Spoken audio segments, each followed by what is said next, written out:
ನಮಸ್ಕಾರ ಸ್ನೇಹಿತರೆ, ಗಾಯತ್ರಿ ಹಾಬೀಸ್ ಚಾನಲ್ಗೆ ನಿಮಗೆಲ್ಲ ಸ್ವಾಗತ. ನೋಡಿ, ಇಲ್ಲೊಂದು ಹಸುವಿನ ಕರು ಬರ್ತಾ ಇದೆ ಈ ಕಡೆ. ನಾನಿವಾಗ ತೋಟದ ಕಡೆಗೆ ಹೋಗ್ತಾ ಇದ್ದೀನಿ. ಇಲ್ಲಿ ರಾಮ ನೋಡಿ ತೆಂಗಿನಕಾಯಿ ಕೊಯ್ಯೋದಕ್ಕೆ ಅಂತ ಮರ ಹತ್ತಾ ಇದ್ದಾನೆ. ಇನ್ನು ಮುಂದೆಲ್ಲ ಈ ಥರ ಎಲ್ಲ ನೋಡೋಕ್ಕೆ ಸಿಗೋದು ತುಂಬ ಅಪರೂಪ ಅಂತಲೇ ಹೇಳ್ಬೋದು. ಮುಂದಿನ ಜನ್ರೇಷನ್ ಎಲ್ಲ ಮರ ಹತ್ತೋರು ಸಿಗೋದೇ ಕಷ್ಟ. ಕೊನೆ ಕೊಯ್ಯೋದು, ಮದ್ದು ಹೊಡೆಯೋದು ಇದೆಲ್ಲ ಮಾಡೋದಕ್ಕೆ. ಇವಾಗ ಕಾಯಿ ಕೊಯ್ತಾ ಇದ್ದಾರೆ, ನೋಡ್ಕೊಂಡು ಬರೋಣ ಅಂತ ಬಂದೆ ನಾನು. ಅಪ್ಪ ಮತ್ತು ರಾಮ ಇದ್ದಾರೆ ಅಲ್ಲಿ. ಕಾಯಿ ಚುಳಿ ನೆಗೆಯುವಾಗ ಕೇಳಿದೆ.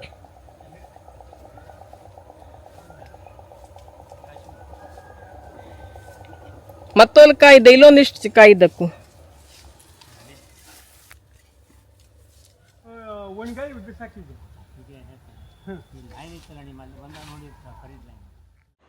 ಅಪ್ಪ ಇಲ್ಲಿ ಕಾಯೆಲ್ಲ ಚುಳಿ ತುಂಬಿ ರಾಮನಿಗೆ ನೆಗಿತಾ ಇದ್ದಾರೆ.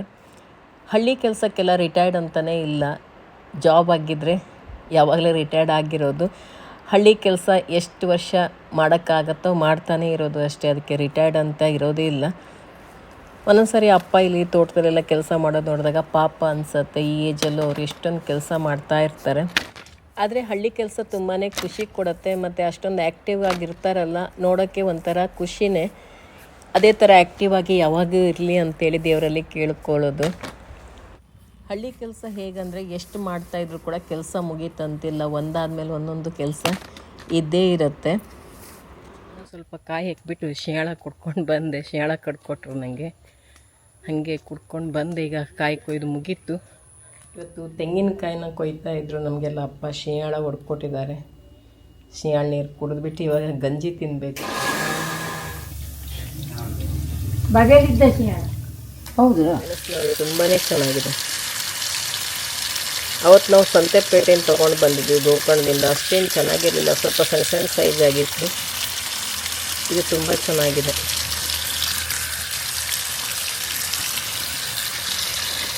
ಎಲ್ಲ ಮೆಣಸು ನೋಡಿ ಎಷ್ಟು ದೊಡ್ಡದಾಗಿದೆ.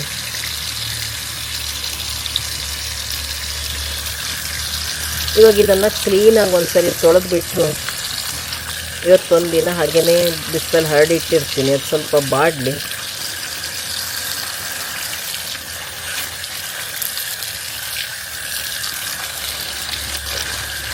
ನೋಡಿ, ಫ್ರೆಶ್ಶಾಗಿ ಕೊಯ್ದಿರೋದ್ರಿಂದ ಎಲೆ ಕೂಡ ಇದಿಲ್ಲ.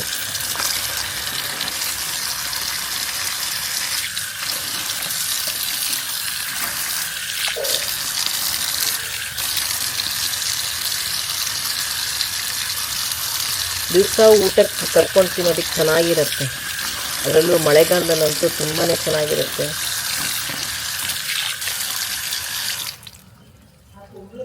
ಇವಾಗ ಇದೆಲ್ಲ ಕ್ಲೀನಾಗಿ ತೊಳ್ಕೊಂಡು ಸ್ವಲ್ಪ ನೀರು ಆರಿದ ಮೇಲೆ ಹರಡಾಕ್ತೀನಿ. ಇವಾಗ ಇದನ್ನ ಕ್ಲೀನಾಗಿ ತೊಳೆದಾಗಿದೆ. ನೀರೆಲ್ಲ ಆರಿದ ಮೇಲೆ ಒಂದು ಸರಿ ಇದನ್ನೆಲ್ಲ ಸೀಳ್ಕೊಂಡು ಬಿಸಿಲಲ್ಲೇ ಇಟ್ಕೊಳ್ತೀವಿ ಒಂದು ದಿವಸ. ಇವಾಗ ಬೆಳಗ್ಗೆ ಬಿಸಿಲು ಬರೋದ್ರೊಳಗೇ ನಾನು ತಂದಿಲ್ಲಿ ಇಟ್ಟಿದ್ದೀನಿ. ಈಗ 3ನೇ ರೌಂಡ್ ಗೋಕರ್ಣ ಮೆಣಸನ್ನ ಮಾಡ್ತಾ ಇರೋದು. ಯಾಕೆಂದರೆ ಒಂದು ವರ್ಷಕ್ಕೆ ಸಾಕಾಗುವಷ್ಟು ಬೇಕು ಅಂತೇಳಿ ಈ ರೀತಿ ಮಾಡ್ಕೊಳ್ತಾ ಇದ್ದಿದ್ದು. ಅಮ್ಮನಿಗೆ, ನನಗೆ, ಅಕ್ಕನಿಗೆ ಎಲ್ಲರಿಗೂ ಬೇಕು ಅಂಥೇಳಿ. ನಿನ್ನೆ ಒಂದು 3 kg ಗೋಕರ್ಣದಿಂದನೇ ಗೋಕರ್ಣ ಮೆಣಸನ್ನ ತರಿಸಿದ್ದೆ.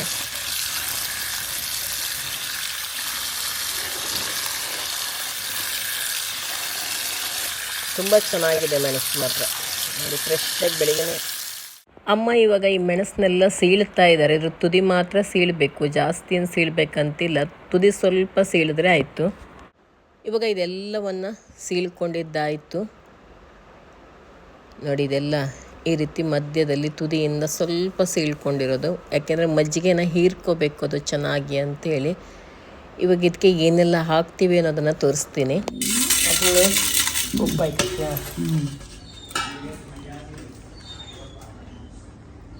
ಇದು ಒಂದು ಬಿಸಿಲು ಒಣಗಿಸಿ ಕಟ್ ಮಾಡ್ಕೊಂಡಿರುವಂಥ ಗೋಕರ್ಣ ಮೆಣಸು. ನಾಳೆ ಬಿಸಿಲಿಗೆ ಹಾಕೋ ಹಿಂಗೆ ಮಾಡಿ ಉಪ್ಪು ಹಾಕಿ ಅಲ್ಲ. ಹಳೆ ಮಜ್ಜಿಗೆ, ಹಿಂಗು, ಚಪ್ಪನೆ, ಮೆಣಸಿನಕಾಳು, ಉದ್ದಿನ ಬೇಳೆ ಎಲ್ಲ ನೀರು ಬಿಟ್ಟಿಗೆ ಇರ್ತಾ. ಉಪ್ಪು ಹಾಕಲ್ಲ. ಡಿಫ್ರೆಂಟ್ ಟೈಪಲ್ಲಿ ಸಂಡಿಗೆ ಮೆಣಸನ್ನ ರೆಡಿ ಮಾಡ್ಕೋಬೋದು.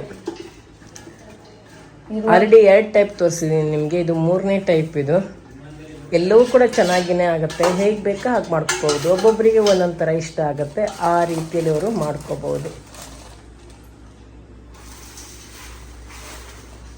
ರೀ ಕಲ್ಲು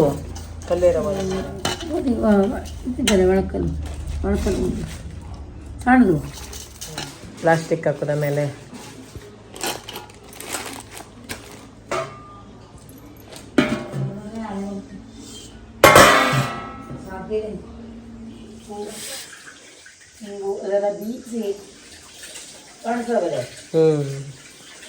ಸಂಡಿಗೆ ಮೆಣಸಿಗೆ ಅಂತೇಳ್ಬಿಟ್ಟು ಇಷ್ಟು ಉದ್ದನ್ನು ಈಗ ಕ್ಲೀನಾಗಿ ತೊಳೆದು ನೆನೆಸ್ಕೋಬೇಕು.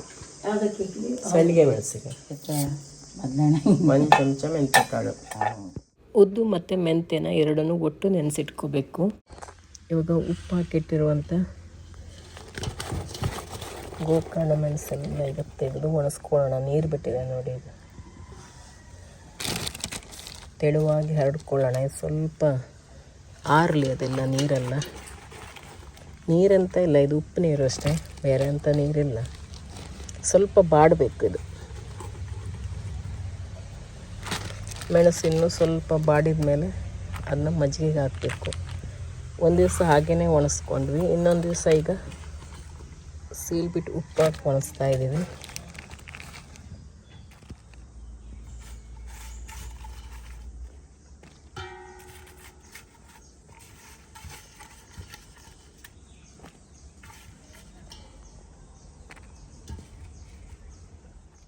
ಎರಡು 3 ಗಂಟೆಗಳ ಕಾಲ ನೆನೆಸಿಟ್ಕೊಂಡಂಥ ಉದ್ದು ಮತ್ತು ಮೆಂತ್ಯ ಇಂಗನ್ನು ಈಗ ರುಬ್ಬೋದಕ್ಕೆ ಹಾಕ್ಕೊಂಡಿದ್ದಾರೆ. ಇದು ನುಣ್ಣಗಾಗಬೇಕು. ಉದ್ದಿನ ದೋಸೆಗೆ ಹೇಗೆ ರುಬ್ಕೋತೀವೋ ಅದೇ ಥರ ರುಬ್ಕೋಬೇಕು. ಅದು ಉಬ್ಬಿ ಬರುತ್ತೆ, ಮೆಂತ್ಯ ಮತ್ತು ಉದ್ದು ಎರಡೂ ಕೂಡ. ಬೇಕಂದರೆ ನೋಡಿಕೊಂಡು ನೀರು ಹಾಕ್ಕೊಂಬಿಟ್ಟು ರುಬ್ಕೋಬೇಕು ಇದನ್ನು. ನೋಡಿ, ಈಗ ರುಬ್ಬಿದ ಮೇಲೆ ಈ ರೀತಿ ಆಗುತ್ತೆ. ನಂತರ ಅದನ್ನು ಮೆಣಸಿಗೆ ಸೇರಿಸ್ಕೋಬೇಕು. ಉದ್ದು ಮೆಂತ್ಯ ಇಂಗನ್ನು ರುಬ್ಬಿದ್ದು ಸೇರಿಸ್ಕೊಂಡಾದ ನಂತರ ಇದಕ್ಕೆ ಮೊಸರನ್ನು ಹಾಕ್ಕೋಬೇಕು, ಹುಳಿ ಮೊಸರನ್ನು ಹಾಕ್ಕೋಬೇಕು. ಆನಂತರ ಚೆನ್ನಾಗಿ ಕೈಯಲ್ಲಿ ಇದನ್ನು ಮಿಕ್ಸ್ ಮಾಡಬೇಕು ಎಲ್ಲವನ್ನು. ಸಂಜೆ ಟೈಮಲ್ಲಿ ಮೊದಲೇ ನಾವು ಉಪ್ಪು ಹಾಕಿ ಒಣಸಿಟ್ಕೊಂಡಿರ್ತೀವಲ್ಲ, ಅದು ಉಪ್ಪೆಲ್ಲ ಹೀರ್ಕೊಂಡಿರುತ್ತೆ, ಮತ್ತು ಉಪ್ಪು ಹಾಕೋದು ಬೇಕಾಗಲ್ಲ. ಒಳ್ಳೆ ಪರಿಮಳ ಬರುತ್ತೆ, ಹಾಗೆ ಕಲರ್ ಕೂಡ ತುಂಬ ಚೆನ್ನಾಗಿ ಬರುತ್ತೆ, ಬೆಳ್ಳಗಾಗತ್ತೆ, ಖಾರ ಕೂಡ ಚೆನ್ನಾಗಿ ಬಿಟ್ಕೊಂಡಿರುತ್ತೆ. ಸಂಡಿಗೆ ಮೆಣಸು ಸಖತ್ತಾಗಿ ಬರುತ್ತೆ ಈ ರೀತಿ ಮಾಡಿದರೆ. ಈಗ ಈ ಬ್ಯಾಡಿಗೆ ಮೆಣಸೆಲ್ಲ ಆರ್ಕೊಂಡಿದೆ ಬಿಸಿಲಿಗೆ ಹಾಕಿದ್ದು. ಈಗ ರಾತ್ರಿ ಟೈಮಲ್ಲಿ ಇದನ್ನ ಮತ್ತೆ ಪುನಃ ಮಜ್ಜಿಗೆ, ಮೆಂತ್ಯ, ಉದ್ದಿನಬೇಳೆ, ಇಂಗು, ಉಪ್ಪು ಎಲ್ಲ ಹಾಕಿದ ಮಿಕ್ಸ್ ಇದೆಯಲ್ಲ ಅದಕ್ಕೆ ಹಾಕ್ಕೊಳ್ತೀನಿ.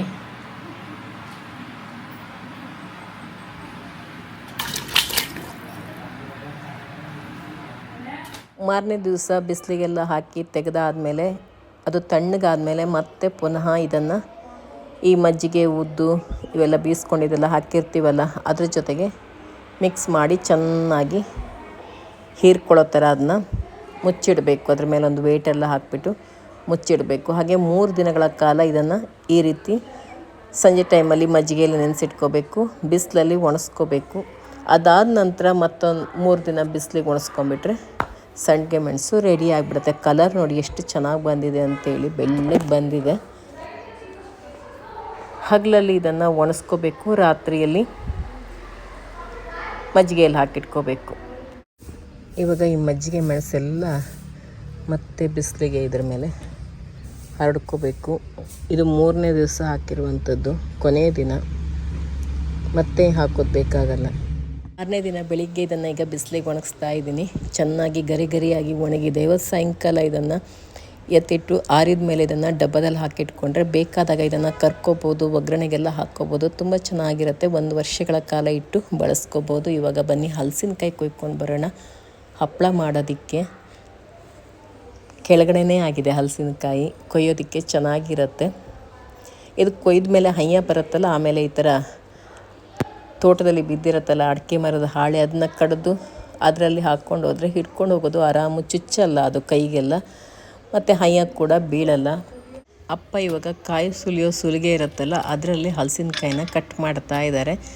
ಇದರಲ್ಲಿ ಕಟ್ ಮಾಡೋದು ಸುಲಭ ಅಂತೇಳಿ ಇದರಲ್ಲೇ ಮಾಡ್ತೀನಿ ಅಂತಂದರು, ಕೊಡ್ಲಿಯಲ್ಲಿ ಕಡಿಯೋದಕ್ಕಿಂತ. ಹಾಗೆ ಇಲ್ಲಿ ಪರಮೇಶ್ವರ ಸೊಳೆ ಎಲ್ಲ ಸೋಯಿಸ್ತಾ ಇದ್ದಾನೆ.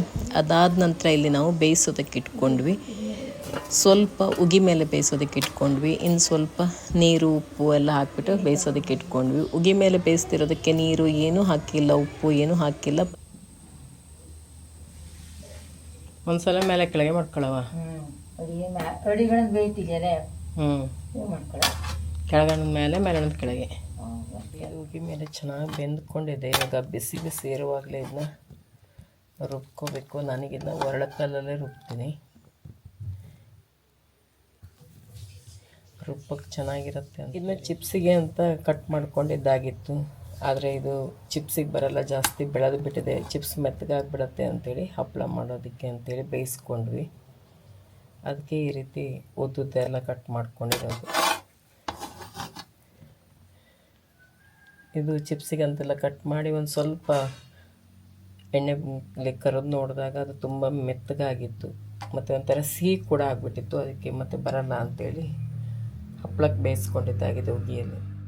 ಉಗಿಯಲ್ಲಿ ಬೇಯಿಸಿದ್ದು ಚೆನ್ನಾಗಿ ಬೆಂದ ಮೇಲೆ ಅದನ್ನು ಎತ್ತಿಟ್ಬಿಟ್ಟು ಇನ್ನೊಂದು ಇಡ್ಲಿ ಪಾತ್ರೆಯಲ್ಲಿ ಹಲಸಿನ ಸೊಳೆಗೆ ನೀರು ಉಪ್ಪು ಎಲ್ಲ ಹಾಕಿ ಬೇಯಿಸೋದಕ್ಕೆ ಇಟ್ವಿ. ಅದು ಕೂಡ ಚೆನ್ನಾಗಿ ಬೆಂತು. ಇವಾಗ ಬೇರಲ್ಸಿನಕಾಯಿ ಕೂಡ ಬೇಯಿಸ್ಕೋಬೇಕು, ಸಿಪ್ಪೆಲ್ಲ ತೆಗೆದು ಹಪ್ಪಳ ಮಾಡೋದಕ್ಕೆ. ಉಪ್ಪು ಕಲಸಿಟ್ಟಿಕ್ಕಿದ್ಯಾ? ನೀರು ಹಾಕಿ ಅದು ಬಿಸಿ ಬೇಯ್ಕೊಂಡು ಬೇರೆ ಬತ್ತಂದಿರಲ್ಲ, ಟಗರು ನೀರಾಗಿ ಬರ್ತಾರೆ ಸಾಕ. ಮತ್ತನೇ ಬೇಕೆ ಬೇರಲ್ಸಿನಕಾಯಿಗೆ ಚೆನ್ನಾಗಿ ನೀರು ಹಾಕ್ಕೊಂಡ್ಬಿಟ್ಟು ಬೇಯಿಸ್ಕೋಬೇಕು. ಮುಳುಗುವಷ್ಟೆಲ್ಲ ಬೇಕಾಗಲ್ಲ, ಒಂದು ಅರ್ಧದಷ್ಟು ನೀರು ಹಾಕ್ಕೊಂಡ್ರೆ ಸಾಕು. ಯಾಕೆಂದರೆ ಇದೇ ನೀರಲ್ಲೇ ನಾವು ಅದನ್ನ ನುಣ್ಣಗೆ ರುಬ್ಕೋಬೇಕಾಗತ್ತೆ. ಇದಕ್ಕೆ ಆಗಲೇ ಉಪ್ಪು ಕೂಡ ಹಾಕಿದ್ದಾಗಿದೆ ಬೇಯಿಸುವಾಗಲೇ. ಈಗ ಮುಚ್ಚಿಟ್ಬಿಡೋಣ. ರಾತ್ರಿಯೇ ಒಲೆ ಬೆಂಕಿ ಹಚ್ಚಿಟ್ಬಿಟ್ಟು ಉಗಿ ಮೇಲೆ ಮೊದಲೇ ಹಲಸಿನ ಸೊಳೆ ಎಲ್ಲ ಬೇಯಿಸ್ಕೊಂಡಾದಮೇಲೆ ಅದನ್ನ ಎತ್ತಿಟ್ಬಿಟ್ಟು ನಂತರ ನೀರು ಹಾಕಿ ಹಲಸಿನ ಸೊಳೆನ ಬೇಯಿಸೋದಕ್ಕೆ ಇಟ್ಕೊಂಡಿದ್ವಿ.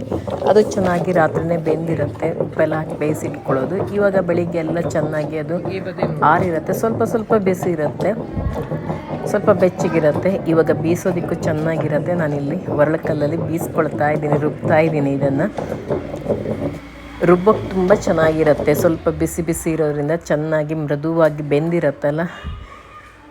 ಇವಾಗ ಉಗಿ ಮೇಲೆ ಬೇಯಿಸಿದ್ನ ಮೊದಲೇ ಬೀಸ್ಕೊಂಡಿದ್ದಾಗಿದೆ. ಈಗ ನೀರು ಹಾಕಿ ಬೇಯಿಸಿದ್ನ ರುಬ್ತಾ ಇದ್ದೀನಿ. ಇದಾದಮೇಲೆ ಬೇರಲ್ಸಿನಕಾಯಿ ಕೂಡ ಬೇಯಿಸೋದಕ್ಕೆ ಇಟ್ಕೊಂಡಿದ್ವಲ್ಲ, ಅದು ಬೆಂದಿರುತ್ತೆ. ಇದೆಲ್ಲ ರುಬ್ಬಿ ಮುಗಿಸೋವರೆಗೆ ಅದು ಕೂಡ ಬೆಂದಿರುತ್ತೆ. ಇವಾಗ ಅದನ್ನೂ ರುಬ್ಕೊಂಡಿದ್ದಾಯಿತು. ನೋಡಿ, ಇವಾಗ ಇದು ಬೇರಲ್ಸಿನಕಾಯಿದು ಎಷ್ಟು ಚೆನ್ನಾಗಿ ಕಲರ್ ಬಂದಿದೆ. ಇದಕ್ಕೆ ಮೆಣಸೆಲ್ಲ ಹಾಕ್ಕೊಂಡಿದ್ದು, ಮೆಣಸು ಜೀರಿಗೆ ಎಲ್ಲ ಹಾಕ್ಕೊಂಡಿರೋದ್ರಿಂದ ಕಲರ್ ಕೂಡ ತುಂಬ ಚೆನ್ನಾಗಿ ಬಂದಿದೆ. ಅಕ್ಕ ಇಲ್ಲಿ ಹಚ್ತಾ ಇದ್ದಾಳೆ ಹಪ್ಪಳನ. ನಾನು ರುಬ್ಬಿ ಮುಗಿಸ್ತಿದ್ದಂಗೆ ಅಕ್ಕ ಇಲ್ಲಿ ಹಚ್ತಾ ಇದ್ಲು, ಅದಕ್ಕೆ ಬೇಗ ಕೆಲಸ ಆಗ್ತಾಯಿತ್ತು. ಮಕ್ಕಳು ಒಣಸ್ತಾ ಇದ್ದರು. ರುಬ್ದಂಗೆ ಅಕ್ಕ ಇಲ್ಲಿ ಹಚ್ಚೋದ್ರಿಂದ ಪಟಪಟ ಅಂತ ಒಬ್ಬೊಬ್ರು ಒಂದೊಂದು ಕೆಲಸ ಮಾಡೋದ್ರಿಂದ ಫಾಸ್ಟಾಗಿ ಕೆಲಸ ಕೂಡ ಮುಗಿದೋಯ್ತು. ಇದು ಉಗಿಯ ಮೇಲೆ ಬೇಯಿಸಿದ್ದು. ಅಮ್ಮ ಕೂಡ ಇಲ್ಲಿ ಹಚ್ತಾ ಇದ್ರು ಉಗಿ ಮೇಲೆ ಬೇಯಿಸಿದ್ನ. ಇದು ಒತ್ತಪ್ಪಳ ಮಾಡೋದು ಚಲೋ ಅಂತೆ. ಮುದ್ದೆ ಕೊಟ್ಟೋದು ಪರ್ಸ್ ಮಾಡೋದು, ಅದು ಇನ್ನೂ ಸ್ವಲ್ಪ ಇಲ್ಲ ಈಗ ಬತ್ತು ತೋರ್ಸವ ನಿಮಗೆ. ಬಗೆ ಎಣ್ಣೆ ಇಟ್ಕೊಳ್ಳೋದಕ್ಕೆ ಎಣ್ಣೆ ಹಚ್ಚೋದು, ಇದಕ್ಕೆ ಹೀಗೆ ಮಾಡೋದು, ಹೀಗೆ ಮಾಡೋದು ಅಷ್ಟೇ. ಪ್ರೆಸ್ ಮಾಡೋದು, ಪ್ರೆಸ್ ಹಾಯ್ಕಾಗ್ತೈತಿ ಎಣ್ಣೆ ಕಿಟ್ಟದಲ್ಲ. ಇದು ಉಗಿಯಲ್ಲಿ ಬೇಯಿಸಿ ರುಬ್ದಂಥ ಹಿಟ್ಟು. ಇದು ಈ ಹಿಟ್ಟು ತಿನ್ನೋದಕ್ಕೂ ಕೂಡ ಚೆನ್ನಾಗಿರುತ್ತೆ, ಹಪ್ಪಳದ ಹಿಟ್ಟು, ಎಲ್ಲ ಥರ ಹಪ್ಪಳದ ಹಿಟ್ಟು ಕೂಡ. ಅದಕ್ಕೆ ಉಪ್ಪಿನಕಾಯಿ ಎಲ್ಲ ಹಾಕ್ಕೊಂಡು ತಿಂದರೆ ಸಖತ್ತಾಗಿರುತ್ತೆ. ಎಣ್ಣೆ ಮತ್ತು ಉಪ್ಪಿನಕಾಯಿ ಎಲ್ಲ ಹಪ್ಪಳ ಹಚ್ಚಿದ್ದಾಯಿತು, ಒಣಗಿಸಿದ್ದು ಆಯಿತು. ನೋಡಿ, ಇವಾಗ ಒಣಗಿದ ಮೇಲೆ ಇದನ್ನೆಲ್ಲ ಬಿಡಿಸ್ಬೇಕು. ಒಂದಿಷ್ಟು ಹಪ್ಪಳ ಕವರಲ್ಲಿ ಹಚ್ಚಿದ್ರು, ಒಂದಿಷ್ಟು ಹಪ್ಪಳ ಚಣಕ್ಲಿ ಎಲೆಯಲ್ಲಿ ಹಚ್ಚಿದ್ರು. ಇವಾಗೆಲ್ಲ ಒಣಗಿದೆ. ಊಟಕ್ಕೆ ಅಮ್ಮ ಹಲಸಿನಕಾಯಿ ಪಲ್ಯ ಮಾಡಿದ್ದಾರೆ. ಈ ವರ್ಷದ ಕೊನೆಯ ಹಲಸಿನಕಾಯಿ ಪಲ್ಯ ಅಂತ ಹೇಳ್ಬೋದು. ಇನ್ನು ಈ ಥರ ಗುಜ್ಜಿ ಸಿಗಲ್ಲ, ಮತ್ತೆಲ್ಲ ಬೆಳೆದೋಗ್ತಾ ಇದೆ. ಅದಾದಮೇಲೆ ಮಾವಿನ ಹಣ್ಣಿನ ಗೊಜ್ಜು.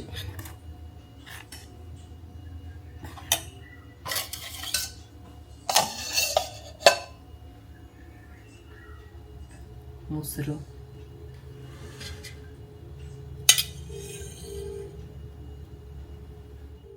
ಊಟ ಎಲ್ಲ ಮುಗಿಸಿ ಮಧ್ಯಾಹ್ನ ಹೊನ್ನಾವರದಲ್ಲಿರುವಂಥ ಧನಲಕ್ಷ್ಮಿ ಜ್ಯುವೆಲರ್ಸ್ಗೆ ಬಂದ್ವಿ.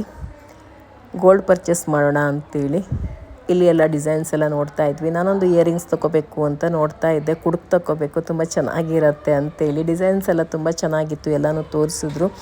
ಹಾಗೆ ಲೊಕೇಟ್ಗಳೆಲ್ಲ ನೋಡಿದ್ವಿ. ನಂತರ ಇವಾಗ ಅಲ್ಲಿಂದ ಹೊರಟ್ವಿ, ಮನೆಗೆ ಹೋಗಬೇಕು ಅಂತೇಳಿ. ಸಂಜೆ ಬೇರೆ ಆಗೋಯಿತು. ಸ್ವಲ್ಪ ಅಲ್ಲಿ ಇಲ್ಲಿ ಪೇಟೆ ಎಲ್ಲ ತಿರುಗಿದ್ವಿ. ಸಂಜೆ ಆಗೋಯಿತು ಜ್ಯುವೆಲರ್ಸಿಗೆ ಬರೋವರೆಗೆ. ಇವಾಗ ಮನೆಗೆ ಹೊರಡಬೇಕು.